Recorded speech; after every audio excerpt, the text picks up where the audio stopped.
morning, everyone. So, welcome to this very special session at the Pune International Literary Festival, Global Cultural Relevance in Mystery Fiction. And today, I have the absolute privilege of sitting with a woman whose work has not only traveled across countries but has carried cultures, histories, and emotions across borders with effortless grace.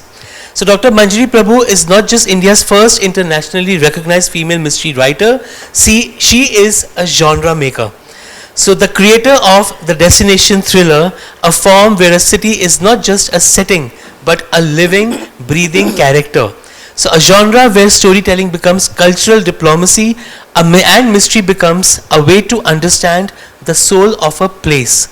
Across Salzburg, Sweden, Bavaria, Portugal, and Oxford, her 5 destination thrillers have shown us how a writer from India can make the world pause, listen, and rediscover itself. And as someone who has read all her books, I can say this: not only do they thrill you, they transport you. They make you travel without leaving your chair. They make you feel the snow of Sandberg Lake, the silence of Lynn Cathedral, the vineyards of Portugal, and the cobblestones of Oxford. For me, sharing this stage with her is incredibly special because we are not just talking about crime and clues today, we are talking about cultures, histories, human emotions, and the power of one writer's vision to make mystery fiction truly global. So ladies and gentlemen, please join me in welcoming the brilliant mind behind Ray Parker's world, the creation of a genre, a cultural bridge, and a literary force, Dr. Manjiri Prabhu. Thank you, Sumit, that you've overwhelmed me.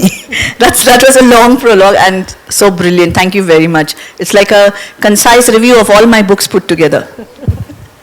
So I've divided this into 3 to 4 segments. So the first one is opening, the big idea, destination thriller as cultural exchange. So Dr. Prabhu, you coined the term destination thriller. For our audience, how does this genre turn a place into a character? And how does that naturally make mystery fiction a tool of global cultural exchange rather than just entertainment? Oh, that's a big, long, heavy question. I just simply write novels, okay? But to answer your question, I've been a traveler all my life. I love travels, and ever since I was a child or in my teens and in my college, I've always felt that places call out to me. I feel a connect to the spirit of the place whenever I travel, and I've always wondered what lies beyond these walls. When I see a cathedral. And I don't mean just the history. I mean, what kind of energy flows between the walls of 2 buildings? Spiritual stuff, energetic stuff. And I believe in this, that when I write a destination thriller, I'll tell you why I coined that word. I feel that this is not a bid at tourism. It's not that I want to pitch a city or a country to the readers. It's because the place calls out to me. And when that happens, what I really try to do is I try to invite, literally, it has already invited me, but I then try to invite that place as a character in my book. And why do I say a character? Because if I remove that destination from the book, there will be no destination thriller.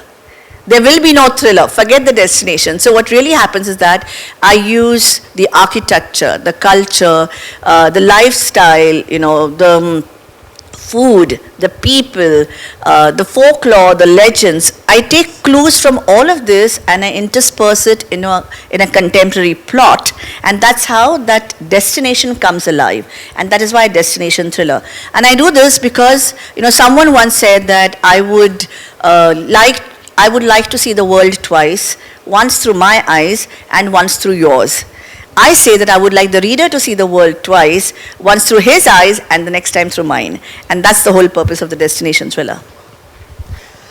So next one is, you've been described as someone who exoticizes the Occident. So letting Indian readers see Europe with fresh curiosity. Me being one of those readers. Okay. So with this reversal of gaze intentional? Was this a gaze intentional? Or do you see mystery fiction as a bridge between cultures? No, both, obviously, and of course it's intentional. So I'll tell you, I grew up seeing a lot of Yash Chopra films, and I always used to see, Bollywood dancers against the backdrop of the Swiss Alps, and so beautiful, and then they're in flimsy saris in the cold and all that, and it's all fascinating. But I've always wondered, why just a backdrop? There's so much more that the location and the venue can offer, and that's what I'm trying to explore. So my intention is, of course, to bridge cultural gaps if there are any, and to focus, to focus on the unique aspects of a destination which are not really well known. For example, runes in The Voice of the Runes, or in Oxford, I'm talking about not just the cultural aspects, but I'm talking about what is it called? It's the witch in that silver flask. So I try to look at things which have been around for a long time, but no one are really aware. Or in the Portuguese book, Mystery of Portuguese Hearts, it's the lenços, which are the handkerchiefs, the sewn handkerchiefs. So my goal is always to reintroduce that place in a different and exciting and happy light to readers. I don't want to touch on the underbelly of a country. I don't want to go into the politics. I believe that destination thrillers can really connect minds and can take people places, bring the world to you, and make it one big harmonious place. Absolutely, and it does. Okay, so now let's get into the 5 destination thrillers. So starting with your first book, The Trail of Four, that happens in Salzburg. So the series takes us into Salzburg's artistic and political history, where theatre, architecture, and revenge collide. So what cultural truths about Austria did you want readers, especially Indian readers, to experience through this mystery? Your questions are making me feel as if I'm in some academic court right now. I want all these youngsters to read. The Trail of Four, happened. There's a story behind the Trail of Four, which I have to tell before I answer the big long question, is that in 1998, Bipin, my husband, and I, we went backpacking. And before that happened, I always have written about destinations. Since 1994, my first book happens in Alibag. 1995, my second book happens in Panhara, Kolhapur. And then so on and so forth till 2011. The Cavenside Conspiracy takes you in 48 hours across the world, like from Pune to Germany to London to Pune. The Gypsies at Noel's Retreat, which happened in 2013, happens in Paris. So it's always been there, but I actively chased the title Destination Thrillers with The Trail of Four. And why that? Because in 1998, Bipin and I went backpacking, and we did the usual Europe, backpackers thing, and we came to Salzburg, and we saw this palace, the Schloss Leopoldstraun, where the film Sound of Music was shot. And obviously when we saw it across the lake, I was fascinated, and we said, wow. Cut forward to 2002, that palace, which is actually now owned by Salzburg Global Seminar, invited me, back there to do a session on adaptations to film or something. Now, this is how destinations call out. When I said destinations call out, this is how it happens. Way back, 98, 2000, and the moment I entered that palace, I looked at the frescoes and the ceiling, and I said, I have to do a thriller here. I didn't do a thriller then. Cut forward to 2012. 10 years later, 12 years later, I kept thinking, books were happening, and I said, I still haven't done this book on Salzburg, and I really have to. So I reached out to them and said, can I come back and base a book there? And they welcomed me back. I stayed there for 2-3 weeks. I wrote I met, architects. I explored the palace from top to bottom. I discovered things even they didn't know, like things and numbers and names carved in the ceilings and owls and stuff, absolutely fascinating stuff. There was a secret staircase there. So when I saw all of this, I knew that I had to put it in a proper thriller. But since you asked me about the Austrian, the tropes and things like that, obviously each story, each of my destination thriller takes place in 48 hours or 36 hours, which means that it is fast-paced, which means that the clues are embedded in the destination. And which means that Ray Parker, who is my detective, has to work very fast and use all his brains and wits with the help of a local somebody who's going to help him with the history, like you mentioned, history and culture, to take the story forward. So every destination thriller that I've written has a purpose. I've based it there for a reason, and the destination called out to me, and well, that's how the novel happened. Amazing. So the second book, Voice of the Runes. This novel immerses us in runes, symbols, mythology, and academia. So how did you balance Nordic scholarship with storytelling so that even readers like me, unfamiliar with runology, feel that Sweden is both magical and intellectually alive? Your questions are taking me for an academic ride. So I'm going to answer them in a simple manner. Voice of the Runes happened, well, after Trail of Four. In my head, I wanted it to be a series, but the logistics of it, I mean, how could I go? Where could I go? Would I be able to collaborate with people? Would I be able to put in that much money? Because it's an expensive proposal to go and base a novel in another country, stay there, research, and come back and write it. It's a long process. And while I was thinking this, my friend Terry, who lives in Sweden, Lund, said, why don't you come here and base your next book? So she's also read all my books, and she also loves them like you. And she said, why don't you come here? And I said, okay, let me look it up. And Lida, my sister, started researching Lund, and she discovered the runes and the rune stones, which is the rune language, which is the Viking language, so everyone knows about Nordic folklore and all that stuff, fantasy and all.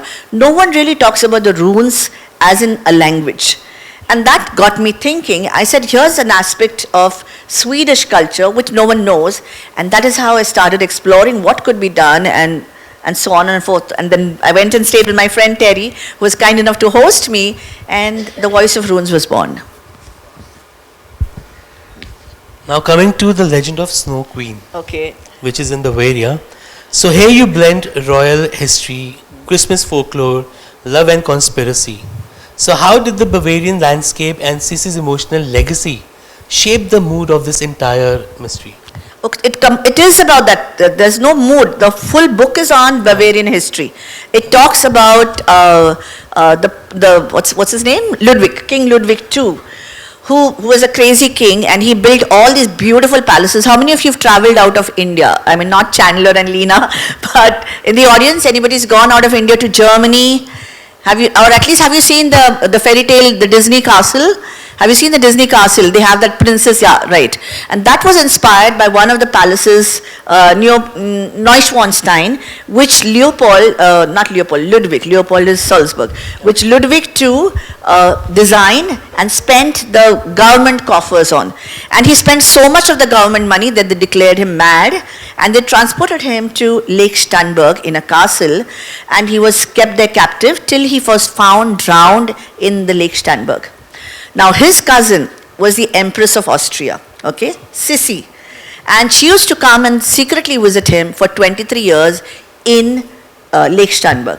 Now this was the perfect background for a mystery novel for me, because he drowned, suspiciously, in suspicious conditions.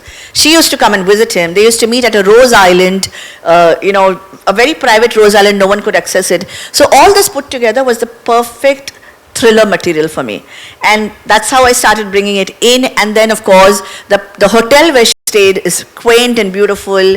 It was supposed to be Christmas time. I wanted snow, the beauty of Christmas, but the chill of snow, and that's how this whole mood that you said comes together in a historic but not historical landscape and thriller mystery, where 5 countries have come to kind of sign a peace treaty.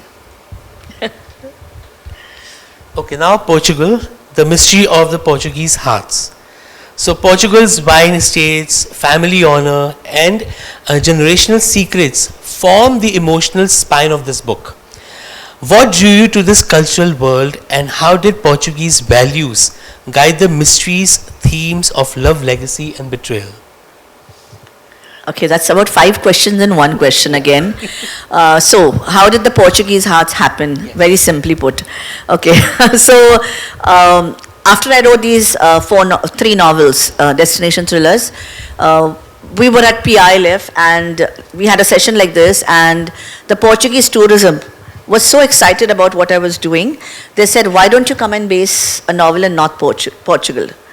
Now, I had already done Central Europe, 3 novels, and I was considering how would I make it different, from the 3 novels that I've written. And when this offer came, I realized that, okay, I can do the Western part of Europe, which is not very well known. I mean, again, we know Portugal, but not the, the little things that make the country come alive. And so, of course, I was thrilled and we accepted it and we started working on it. But COVID happened at that time.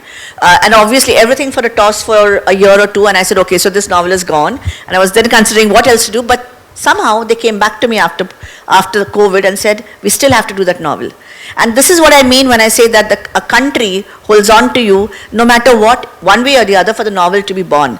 So, of course, I went there. And while I was researching for it, I found this beautiful tradition. That is like almost like a sacred love ritual there of the 18th century Minho region women. What they do is they have linen handkerchiefs and they sew beautiful love messages on it with hearts, symbols of keys and hearts and broken Portuguese. They weren't very well educated. And then they would give this handkerchief to the one they used to love, their beloved, in private. And if that person were to come in public and drop that handkerchief in front of everyone, before everyone, that was a public declaration of their courtship. And I thought that was absolutely beautiful, and it kind of explained how love is sacred for them in many ways. But of course, mine was a suspense thriller, so I had to use love as the central part of my book, but the handkerchiefs became the trail in which the clues were set. Interesting. The latest one, the Grand Oxford Mystery. Yeah. So Oxford is almost a breathtaking character in this novel. How did the university's architecture, literary history, and intellectual aura help you build a mystery? That feels both deeply British and universally suspenseful. Okay, yeah. So first of all, Oxford. Why Oxford? Okay, and how it happened. So Oxford, I'd been to Oxford, to the Oxford Literary Festival, to talk about my Legend of the Snow Queen.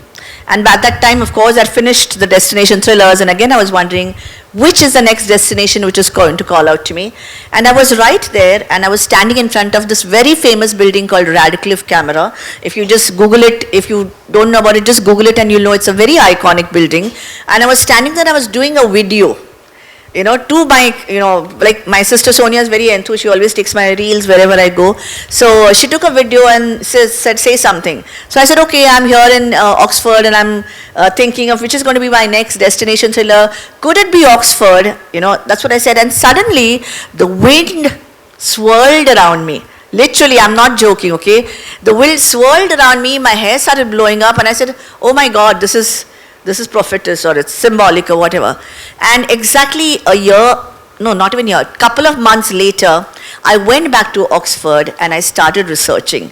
And it all came together so well. And Oxford, okay, like everyone knows, is like a writer's dream, or a student's dream, an academician's dream, but also a writer's dream. And you have fantastic writers from there and people who live around there, like Tolkien and C.S. Lewis and Agatha Christie and Dorothy Sayers. All these huge famous authors come from Oxford, have based books there. And here's Manjiri Prabhu from India thinking of basing a book in Oxford. Now that was for me a self-given challenge. Because I said, of course I'm not trying to match them or anything, but I did need a plot which could grow in the academics and the literature spirit of Oxford. And so I started exploring it in that manner and exploring the buildings and the architecture. There are museums, amazing museums there, which hold the pricest of, ethereal, mystic stuff, like the Pitts River Museum. And it's all material for thrillers. Everything, the weather. The weather is gorgeous when I went there, of course. The weather was gorgeous. The buildings were like imposing. People are walking on the street, the atmosphere. I just soaked in the Oxford spirit. And obviously then the novel has to be born, because all my destination thrillers are born within the soil of that city. I don't take a plot from India and then base it there. The plot grows while I'm researching, and that's how it happened. Interesting. Yes, and you know the way, how passionately she's answering the questions, you can see it in the writing as well. Oh, thank you. So, now let's talk about the craft, characters, and cross-cultural depth. So, Ray Parker as a global connector. So, Ray Parker's Indo-French identity puts him emotionally in between worlds. So, how does this personality help you open up larger conversations on belonging, cultural sensitivity, and empathy across nations? Sumit, after this, we are going to write down a thesis on all your questions. Okay, I think all I have this. to do the season. So- That Yeah, MBA course. No, PhD. PhD, okay. All right. So Ray Parker, firstly, we'll talk about Ray Parker. He came to me in a vision, okay. Till then I had written Sonia Samarth. I'd created about 2 or 3 detectives, and there was no male detective. And I thought, being a woman, I had to touch upon this unique aspect and try to imagine how a man thinks, okay. But it didn't happen as logically as I'm saying it right now. I saw Ray Parker in a vision. I always get characters in my visions or dreams, or when I'm in the washroom or somewhere like that. And I saw Ray Parker standing with his back to me, facing a beautiful lake with a mountain in front of him, and he had a ponytail. He was wearing a leather jacket and silver rimmed glasses. And I saw him from the back, almost like a profile thing, and I knew that a character was being born in my head, and I had to do justice, to him. And then I started building on it. But Ray, obviously it's a destination thriller series, and I didn't want Ray to be in India who moves around the world. So Ray had to be half European, to have access to the world, to the European side of the world, to move around freely, sort of no passport issues, no visa issues, not passport, no visa issues. I didn't want him to have those. So Ray's mother is French. He lives in Paris, but his father is Indian. He's an Indian classical musician, and that's why his name is Ray, like Do Re Mi Ray and Sa Re Ga Ma Re. So, and he's Ray Parker. And he wears a multi-metal Ganesh pendant around his neck. And what else? He deals with energies and spirituality, and he can look at a person and feel energy aura around you, and he gets images of you in his head. So he can sense whether you're a good or a bad person. That isn't enough for him to solve mysteries, of course, but it's a lead. And in that sense, he's a global connector, because he's taking India and Indian spirituality, Indian belief in energetical existence and vibrations to Europe and to the rest of the world, and with his European background. So both these things, and every time he's in a fix, he meditates.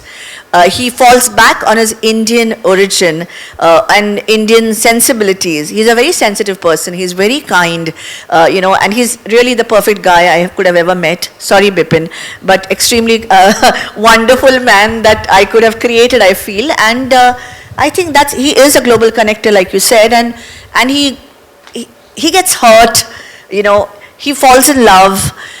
He needs to recover from it, but he can't. So, and he's basically a very kind and nice human being. And I think that's the biggest high for me about him. So all the youngsters sitting out there, so I know most of us, we all love mystery fiction, right? So if you actually want to see how a character is developed, how the character feels, think, and you have to, observe, please read her books. You will come to know about it. So my next question to her is, she's often called as Indian Agatha Christie, and compared to Dan Brown for her codes and clues. So how do you embrace these comparisons while still protecting your own creative voice? Okay, since you mentioned Dan Brown, Chandler Crawford, my literary agent, is here, and once upon a time you did represent Dan Brown. No, I worked for the agency. You worked for the agency, okay. Well, okay, all right. Anyway, so she did, and she also represented Khalid Hosseini. So we have a very big personality amongst us today. I was called the Indian Agatha Christie way back in 2004. That's when my Cosmic Clues and Astral Lullaby came out in the US that back then, and they were about mystery fiction and all. And of course, one is hugely flattered when you're compared to the queen of crime, Agatha Christie. I really look up to her. I think she's brilliant. I think she's just written about anything that can be written about mystery fiction. And the rest of the world is now recycling, reusing that material, of course with their own inputs and own originality, but she's done just about everything. So being compared to Agatha Christie for me was a huge, huge high, very humbling. But that was in 2004, okay? I am come 25, no, how many years ahead are we? 20 years ahead. 20 years ahead, I think it's time for the world to understand that even then I didn't copy her or actively pursue her kind of a thing. Even now I don't. I have my own style, my own voice. I'm challenging myself every day with a new aspect of the mystery genre, and I think that the credit has to now purely be mine. Absolutely. So I don't think that I don't hate the Indian Agatha Christie tag. It's fine. I appreciate it, but I would like to be known as Manjiri Prabhu, international author, because I write international mysteries, and I hope that someone somewhere will now be called as the American Manjiri Prabhu or the British Manjiri Prabhu. Absolutely. Yeah. I'm sure it's going to happen. So a quick question, if any city in the world could call you to set your next destination thriller there, so what city would that be, and what kind of mystery would whisper to you from its secrets? That all depends on the destination, and it all depends on which destination is going to call out to me. There is one destination which is calling out. Unfortunately, it's too far. And I want to go there, and I'm trying my best to go there. It's all very expensive, but I will try it. But having said that, of course, I wait for destinations to call out for me, and of course, I look for collaborations. But if there's something that really strikes me as absolutely has to be done, I will do it. And that mystery will come from my heart. It will be a soul connect with that destination. It will be a contract that I've signed with that destination, with the spirit of the destination, because these are not just mysteries. These are not just novels. They are pieces of my soul out there for everyone to read. So before we open the floor to the audience, so one last question, since we have a lot of teenagers sitting with us. Yeah. So what is one piece of advice you'd give to the writers who want their mysteries to travel across borders without losing emotional depth? You can't lose emotional depth, because the thing is that one of the features of the destination thrillers is to tell you that no matter how many borders you cross, how many different cultures you meet, the one universal emotion of love and peace stays constant. And that is the emotion that will rule. The emotion of love and compassion will rule in all my books and should rule in their books too. So they cannot lose emotional depth. What can they do? They have to really, really sharpen their craft, because when you play around with the mystery genre, you always have clues, and you have some crime that is committed, you have suspects, somebody's going to solve it. This broad, that broad, what is it called? That outline is given to you, okay? But that's not enough in a mystery novel. You have to really use your head in such a way. You have to be so crafty and so craftful, if there's a word, to turn that simple outline into an amazing novel. And most importantly, you need to understand how human minds work, because when you're writing a mystery novel, you're playing with the mind of the reader. You're outsmarting him all the time, because if he outsmarts you, you're not a mystery writer, okay? That's the biggest game when you're writing a mystery novel. You have to play a psychological game with the reader. And at the same time, make him feel happy at the end when he discovers, hey, I didn't know this was the murderer. So it's always this back and forth, and when you're writing that novel, you need to know that, and that's why knowing your craft is very important. So read lots of books is what I'll say. So any questions from the audience? The best question gets a book giveaway. It's a prize. Now okay. So I am American. Have you ever thought about doing a book spiritually in Sedona, Arizona, which is quite an amazing place, and you two could go hiking while you do your research? Yes, why not? I've been to the Grand Canyon, So I know that it's amazing, and yes, of course, why not? Arizona. Thank you. Hello, ma'am. Basically, I don't write in a phrases form, okay, and I write in some poetical forms. But if I want to build a story using the poetic words, and it should be a suspense story like a murder or something. So how can I involve in it so that I can be more specific about the climax part? Okay. So when you're writing any kind of novel, you can afford to ramble a bit, experiment a bit, write some 10-20 pages, edit 10 out, write 50,000 words, edit 20,000 out, write. This you can do with any other kind of novel. But with a mystery novel, you can't do that. At least that's the way I work. I don't know what others do. With a mystery novel, you need to know who did it. And that comes in the end. And once you know who did it, you need to work backwards from it. Because the clues you lay out, the suspects you, whatever you introduce, the way you solve it, all of this should keep the reader hooked to your book right till the end. If he can guess who it is right in the beginning, your novel is a failure.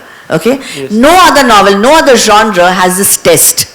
Only a mystery genre tests you as a writer. And therein lies the expertise of the author. Any other book, you have a romance, there's no judgment. But when you write a mystery novel, instantly there is a judgment because people are going to be along with you guessing who did it. And if you guess it in the beginning, say it's a bad novel. I knew who it was. So judgment is always connected with mystery novels, and that is why I say craft is important. Hi Manjiri, I'm Garima here. Okay, yeah.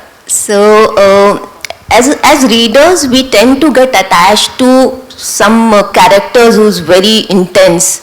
So even after the book gets over, we remain attached, and it takes time for us to get over that character. Yeah. So does it happen to you as an author as well? Is there any particular character to whom you got very attached and it was hard to let him go? With every book of mine, I cry after the book is over. And I'm extremely connected to my characters, extremely. They are real people for me. They are not fictitious characters. I live with them for 6 months, 1 year, whatever time I take to write. I grow with them, I learn with them, they are with me, I eat with them, I sleep with them. And when it's time to let them go, for whatever reason, it's a very emotional moment for me. Because for me, that is my reality, and the outside world doesn't matter. Even now, if you ask me to choose between a live human being and Ray Parker, I will choose Ray Parker. You ask me to choose between somebody and Sonia Samath, my character, I will choose Sonia Samath. So there is this connection to your characters, like you said, and it is extremely disturbing at times, and sometimes I have to meditate to detach myself, because it's a long journey with your characters, and they do affect your mind. And in fact, in the Grand Oxford Mystery, I have touched upon this concept called paracosm, which happens with writers, where they get so involved in their fictitious world, it becomes real for them. And this is a real danger to some authors who are sensitive, who are involved, who are slightly crazy. This can happen to them. So yes, I actively try to disconnect myself from my characters once my sobbing session is over. Then I say, okay, I've done my bit, and now they're out in the world, and their destiny will take them forward. But yes, attachment to characters is a huge thing with me, and sometimes it's disturbing. Yeah. I'd like to ask one question. I have two questions actually. Okay. One about writer's block. So almost every author or almost every person who writes a story, they come across this phase of writer's block. So how have you come across writer's block, and how do you manage it? And my second question is that right now I'm writing a story, and I want to write it with multiple plot lines. So could you give any advice on that? Multiple plot lines, wow. You're writing, I would love to see what you're writing before I even advise you on it, because nowadays children are so smart, they write really well. Regarding writer's blocks, of course, I have writer's blocks, and especially when I'm emotionally disturbed. Like when I lost my dog, I just couldn't write for 2-3 months, and I thought writing was finished for me. But I think no matter which kind of writer's block it is, and whatever it comes from, whether it's grief or exhaustion or whatever, the one thing to do is to detach yourself from your manuscript. Okay, you can't go and you can't, like, you don't flog a dead horse, literally. If there's a writer's block, which means it's a dead horse right now, nothing you do is going to awaken that horse, which is your muse. So you step back, okay, give it time, because your creative mind also needs healing. Okay, when you have a writer's block, it means it's a signal for you to step back, allow yourself to heal for a little while. After a while, you will start, it starts coming back. For me, this happens when I go for long walks. The moment I have a writer's block, I keep everything away. I go for long walks in nature, because nature heals me and strengthens me and is my muse. I play with dogs. I spend time with my family. I go shopping. I watch films. I do anything but think of the book. And at some point, your muse will nudge you and tell you, okay, it's time to come back. And that will definitely happen to whoever has a writer's block. Secondly, regarding multiple plot lines, please show me your manuscript and I will personally guide you. I have a question. How do you find the cultural significance of a place or a country to write and convert it into a theme mystery, and how do you find the significance of a place? That comes with research. Okay, I already did answer part of that question earlier, but honestly, research is very vital when you're doing a destination thriller. Like when you want a cultural thriller, for that matter. Because the more you study a place, the more you understand the place, the more you understand the culture, and from that you can extract what you want. So I call myself a born writer, okay? I'm not a studied writer. I haven't done creative writing masters or anything. So for me, writing comes naturally. For me, connecting to a place or connecting to a culture comes naturally, and instantly, if I spot something, like I spotted the lenços in the Portuguese hearts, instantly I knew this would be useful for me. And from there, you kind of build up what you want to do and connect it to the other cultural elements of that place. And that is a process again. But all this happens with lots of research. So we come to a very exciting part of this session, and we will be launching Dr. Manjiri Prabhu's book right now. For that, I invite our eminent guest, Chandler Crawford, on stage, please. And also Leena Prabhu from Com.Media. Ms. Chandler Crawford has worked in publishing for 43 years. She has represented international publishers and film producers for 15 years, finding American books on translation and film adaptation. Since 1997, Crawford has run her own literary agency, specializing in selling international rights for books by authors from around the world. Can I request Leena Prabhu to say a few words on Com.Media, please? Okay. Well, about Com.Media, I just want to give a little bit of amusing story about it. Just a little bit, okay now? Yeah, a little bit of amusing story how it was born as such. So as you know that I'm Manjiri's sister, and Purnima also, who's outside, she's also Manjiri's sister. So we are all sisters here. And the way it happened was as Manjiri mentioned about the Oxford inviting her to launch the book. And she had to write it and then launch it in about, I think, a month or 2 months, in months' time. And she could write it, but then, as you know how the publishers are, that they do need at least 6 to 8 months minimum to, publish any book. So she was in a fix, saying that, now what do? I have this opportunity, I have to go to Oxford, they have invited me, I have the book, I can write it. She hadn't written it till then, but her research and everything was ready. So I can write it, but who will publish it? And that is how Com.Media was born, and we said that, of course, we are there, we will publish it for you your book will be our first book, and then we will take it ahead from there. So Com.Media actually did it in less than a month's time. She wrote the book in a month's time, and it was, published in month's time, everything, editing, everything that needed to do, and the book reached Oxford in, actually it was record time for her to be there for the festival. So that is how it was born. So we had the opportunity of really publishing such a great author as a first book. And now, of course, we have other authors which are coming in. Yesterday you saw the launch of Sumit Sehgal, who is our, second author. So yes, now it is, growing, and it will be, I'm really looking forward to it growing to a big level. But that's how the little bit story of it is. Yeah?